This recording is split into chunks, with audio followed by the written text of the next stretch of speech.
Every year, millions of seniors go in for routine checkups, thinking they're doing the right thing. But what if I told you some of these very tests might actually raise your risk of stroke overnight? It sounds hard to believe, doesn't it? You trust your doctor. You follow every recommendation. But buried in the fine print of modern medicine are silent risks that no one warns you about. Not the news, not the brochures in your clinic, and sometimes not even your doctor. Imagine walking out of your annual checkup, thinking everything is fine, only to experience dizziness, blurred vision, or worse, just days later. And you're left wondering what just happened. Here's the truth: certain diagnostic tests, especially when done too often or under certain health conditions, may quietly trigger sudden spikes in blood pressure, disrupt blood flow, and even set off a chain reaction that can end in a stroke. But don't worry. This video isn't here to scare you. It's here to inform you, so you can ask better questions, so you can protect yourself and your loved ones. Because after the age of 60, it's not just about catching problems early. It's about avoiding the ones we might accidentally, cause in the next few minutes, we'll uncover the 5 most common medical tests that may carry hidden stroke risks, especially for seniors, and more importantly, you'll learn exactly how to protect yourself before your next appointment. If you're over 60, drop a 1 in the comments. If not, drop a 0. And make sure to subscribe to MindBody Vibe, where we uncover what others won't tell you. Now, let's talk about the first test you should think twice about. Now, if you've ever had a CT scan with contrast, you might remember that warm, flushed feeling spreading through your body. That's the contrast eye doing its job, helping your doctor see your blood vessels, organs, and tissues more clearly. Sounds helpful, right? But here's what many seniors are never told. That little injection can do much more than just enhance the images.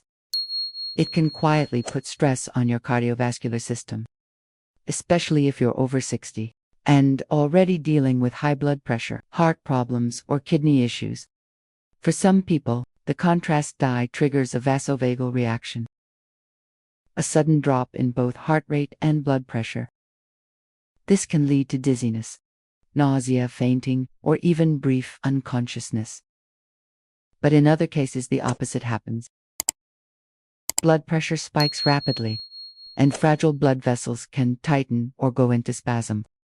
When that happens, the risk of a stroke or cardiac event quietly creeps in. A study in the Journal of Vascular and Interventional Radiology found that older adults who underwent contrast-enhanced CT scans had a significantly higher rate of vascular complications within 72 hours, especially those with a history of hypertension, cardiovascular disease, or impaired kidney function.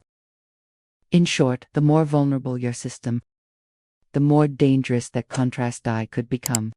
Let me share a real case. An 81-year-old man went in for a routine abdominal CT scan after having some minor digestive discomfort. The scan came back normal, and he was sent home feeling fine. But 2 days later, he suffered a minor stroke. The likely cause: the contrast injection may have temporarily spiked his blood pressure, causing a clot to form and block blood flow to part of his brain. This doesn't mean CT scans with contrast are bad. Far from it. They can detect cancers, blood clots, aneurysms, things that could save your life. But the key point is this: these scans should be used wisely, not just ordered as part of a routine checkup, just in case. So what can you do to protect yourself? Before agreeing to a CT scan with contrast, ask your doctor, is this scan essential? Or is there a safer option for someone my age and condition? Share your full history, especially if you have high blood pressure, kidney disease, heart conditions, previous reactions to contrast dye or medical. And always ask, can we do this without contrast? Sometimes a non-contrast CT or an ultrasound can provide enough detail without the added risk. Coming up next, a common screening many seniors get, even when they feel perfectly fine, that may not be as harmless as it seems. Now let's talk about the stress test, also called the exercise stress test. On paper, it sounds like a smart move. Put on a heart monitor, walk on a treadmill, and see how your heart performs under pressure. But if you're over 60, especially with high blood pressure or heart conditions, this simple test could turn risky. Here's why. During the test, you're asked to walk or even jog on a treadmill while your heart is closely monitored. But as the speed increases, your heart rate shoots up, your blood pressure rises, and your cardiovascular system is suddenly under intense strain. For a healthy 30-year-old, this might not be a problem, but for seniors, especially those with pre-existing conditions, it can be like lighting a fire near dry brush, potentially triggering serious complications. Some of the risks: dangerous spikes in blood pressure, sudden arrhythmias, irregular heartbeats, and in rare but real cases, small tears in fragile blood vessels, especially in the brain. A 2020 study in the American Journal of Cardiology looked at over 1,300 patients above age 65 who underwent treadmill stress tests. The results: nearly 7% experienced harmful events during the test, including blood pressure surges and abnormal heart rhythms. And the most affected group: those who already had vascular issues. And this isn't just theory, it's real life. One of our subscribers, Margaret from Ohio, shared her story. She's 74 and has had high blood pressure for years. Her doctor recommended a stress test just to check in. Halfway through the treadmill portion, she began to feel dizzy and had tightness in her chest. They stopped the test immediately, but by the next day she suffered a minor stroke. Doctors believe a sudden rise in her blood pressure during the test ruptured a tiny vessel in her brain. To be clear, the test didn't directly cause the stroke, but it introduced stress to an already vulnerable system, and that's what tipped the scale. So what's the real takeaway? Talk to your doctor. Ask, is there a safer way to evaluate my heart? In many cases, a nuclear stress test, which uses medication to simulate exercise, or a resting echocardiogram, may be safer options for seniors. And if you're not currently experiencing symptoms like chest pain, shortness of breath, or fatigue, ask whether the test is truly necessary right now, or if it can wait. Coming up next, we'll explore another routine test that seems harmless, but could come with hidden risks if you're not cautious. Let's now talk about something that's become incredibly routine, especially after 60. The endoscopy. Whether it's to check your esophagus, your stomach, or even your colon, doctors often recommend it just to be safe. And sometimes that makes sense. But here's what no one tells you: if you don't really need it, and especially if it involves sedation, it might do more harm than good. For starters, most people over 60 are on some kind of medication. Blood thinners like warfarin, aspirin, or Plavix are extremely common. And when you're sedated for an endoscopy, your blood pressure and circulation naturally change. Combine that with medications that affect your blood's ability to clot, and suddenly, you're looking at a higher risk for internal bleeding, or worse, brain circulation problems that can trigger a silent stroke. In 2021, a large-scale review published in the journal Gastrointestinal Endoscopy found that among patients over 60 who underwent sedated endoscopy procedures, there was a significant increase in transient ischemic attacks, TIAs, also known as mini-strokes, within the following 72 hours. These weren't major strokes, but they were warning signs that something had gone wrong in the brain's blood flow. One case that stuck with me was from a 76-year-old woman who had a routine colonoscopy with sedation. She had no symptoms going in, but 2 days later, She started slurring her speech and lost coordination. The ER confirmed she had experienced a mild stroke. The doctors believed the drop in blood pressure during sedation, along with her daily aspirin use, may have created just the right conditions for a clot to travel, even if the procedure itself is low risk. The combination of sedation, age, and medications can create a perfect storm. Now, this doesn't mean you should avoid all endo, but it does mean don't agree to one unless your doctor can clearly explain why you need it right now.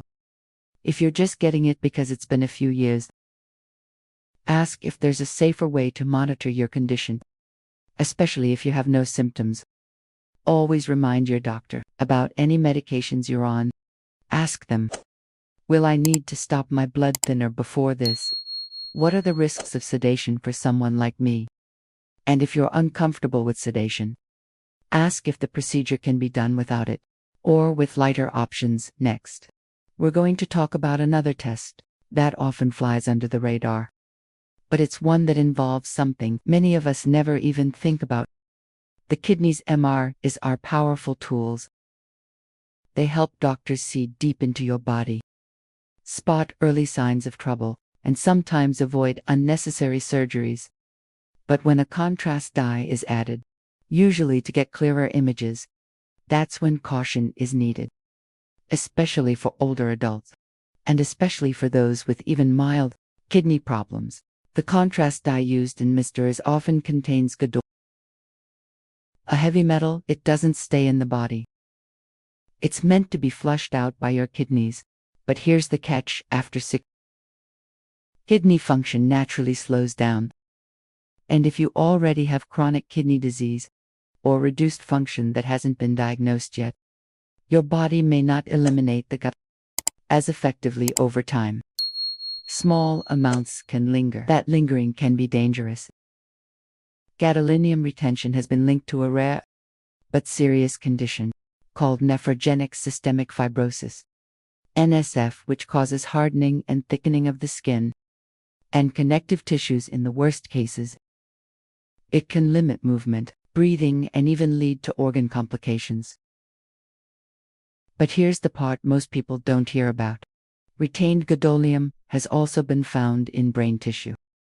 And some researchers believe it may cause subtle neurological symptoms like confusion, dizziness, and disorientation, particularly in people already at risk for circulatory issues. A study published in Radiology in 2019 tracked over 2,000 patients over 65 who received contrast-enhanced MR.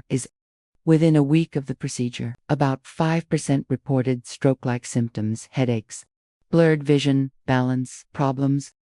These weren't full-blown strokes, but they were red flags. Most of these patients also had underlying kidney issues, whether diagnosed or not. Harold, a 79-year-old veteran from Arizona, went in for an MRI after struggling with persistent back pain. His doctor ordered it with contrast, just to be thorough. Harold had no idea his kidneys were weakened. 2 days after the scan, he felt lightheaded, weak, and mentally foggy, symptoms that lingered for nearly a week.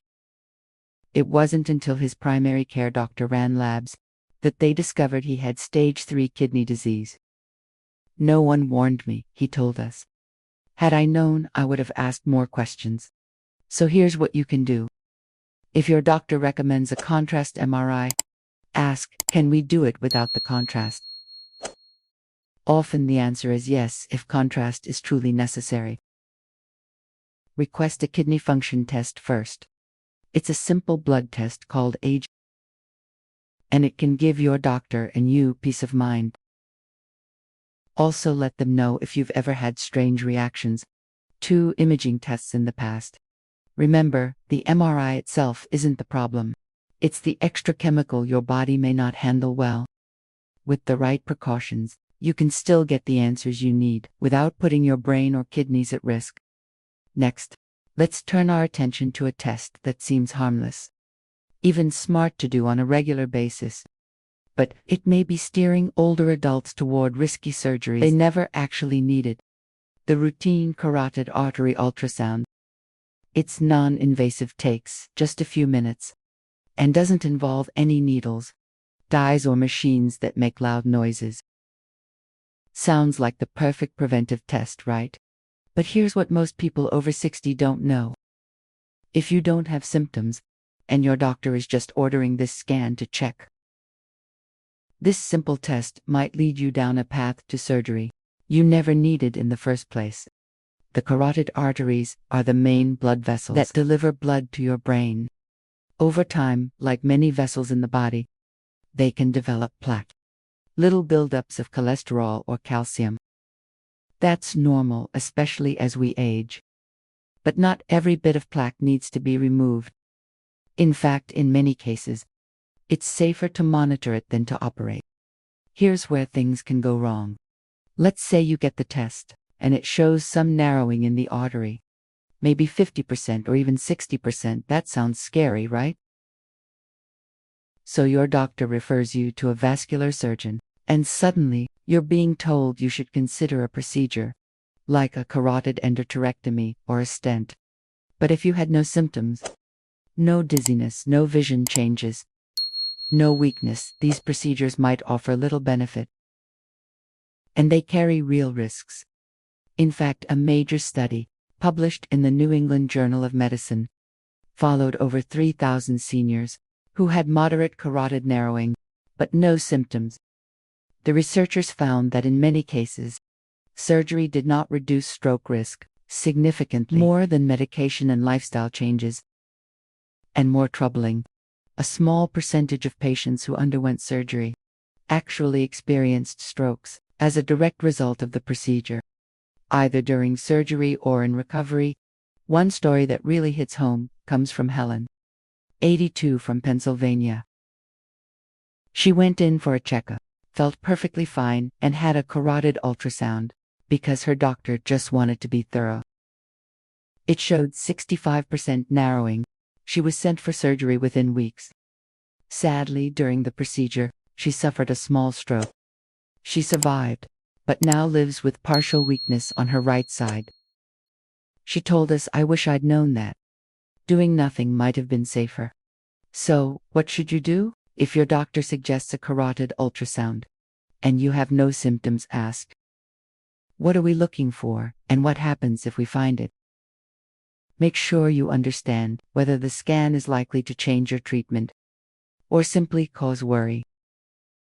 If you're already on blood pressure meds, cholesterol drugs, and living a healthy lifestyle, extra tests may not change much. And if you've already had a scan that showed some narrowing, don't panic.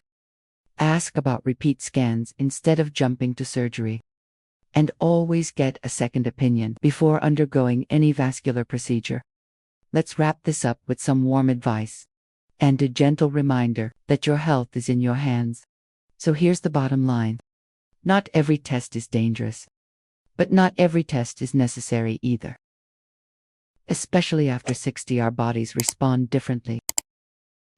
What seems routine, like a contrast dye, sedative, or scan, can have ripple effects we don't always see coming. A simple injection might spike your blood pressure. A scan might trigger a reaction. Even a quick checkup can carry risks. If your system is already vulnerable, that's why it's so important to pause, ask questions, and make sure every test fits your health needs. Not just a checklist or protocol. You have every right to speak up. To ask, "Is this really essential?" To say, "Can we explore a safer alternative?" Because informed decisions lead to better outcomes.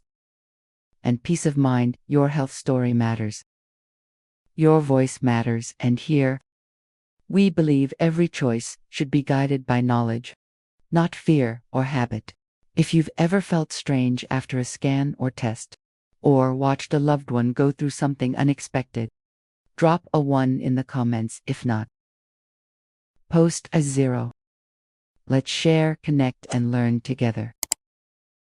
And if this video helped you feel a little more aware, more in control, or just more curious, subscribe to MindBody Vibe. We're here to uncover the truth, Ask the hard questions, and always put your well-being first.